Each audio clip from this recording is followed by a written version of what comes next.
Two young scholars will be the first Aboriginal people to study at Oxford University as part of a postgraduate scholarship scheme.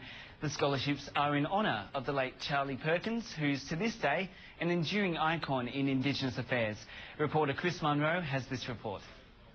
It's a long way from Bogan Gate in New South Wales to the Oxford University, but for Paul Gray it's an opportunity he can't refuse.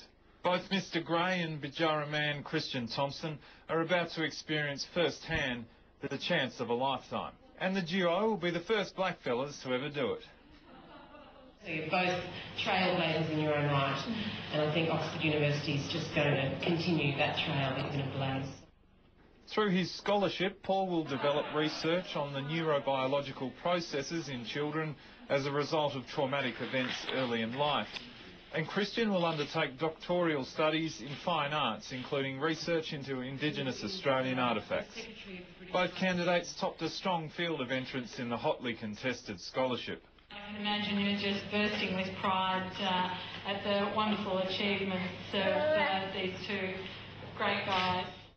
The scholarships honour the contribution of Dr Charles Perkins, the first Aboriginal Australian to graduate from university. The trust bearing his name was established to improve Aboriginal health, education and welfare.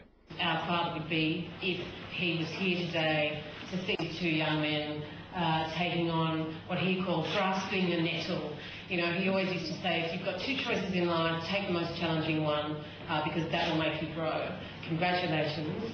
You will be the first Indigenous people to study at Oxford University. And Canberra reporter Chris Munro caught up with both Oxford scholarship winners Paul Gray and Christian Thompson earlier today. I mean, obviously it's a big honour, and especially to have the name of such a great Aboriginal leader, Charlie Perkins, on the scholarship. Yeah, it's a big honour, but I think also a big responsibility and a lot of pressure. Yeah, certainly. Look, I wanted to ask you, Christian, to briefly elaborate what exactly you'll be doing as part of the scholarship. I'm doing a doctorate of philosophy and fine art at the Ruskin School of Art and Drawing, which is Oxford University's art school. And my research topic is creative interventions into the Pitt Rivers Museum collection, exhibiting the colonial history of Indigenous cultural artefacts through performance. Right, so have you been studying that or something along those lines previously? I just finished a 2-year master's program in Amsterdam, the Netherlands, where I live. And prior to that, I had an Australian postgraduate award, and that was my original research topic. So the opportunity to go to study at Oxford and to actually work intimately with that collection was just, you know, an opportunity that I couldn't pass up or, you know. Yeah, understandable. Yeah.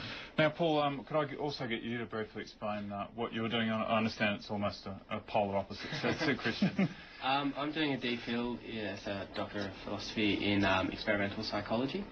So I'll be looking at sort of the risk mechanisms that put children and young, related to children and young people in developing anxiety and depression and those sorts of things. So particularly around children who have experienced early trauma.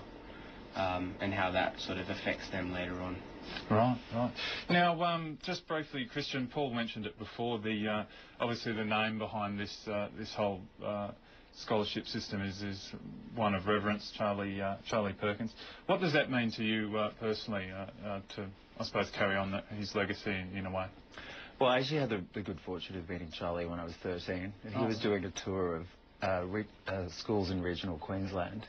And he had a pretty big impact on my life then. And so the opportunity to sort of carry on his legacy is something that I take very seriously, and to be able to advocate on behalf of Aboriginal people and in an international context, I think is really, really important, because there is a place for us in Australia and there's a place for us in the world. So I'll seize that with rigour. Absolutely. Now, Paul, just to finish off, we've only got about 30 seconds, but what are your plans for the future once this is all done?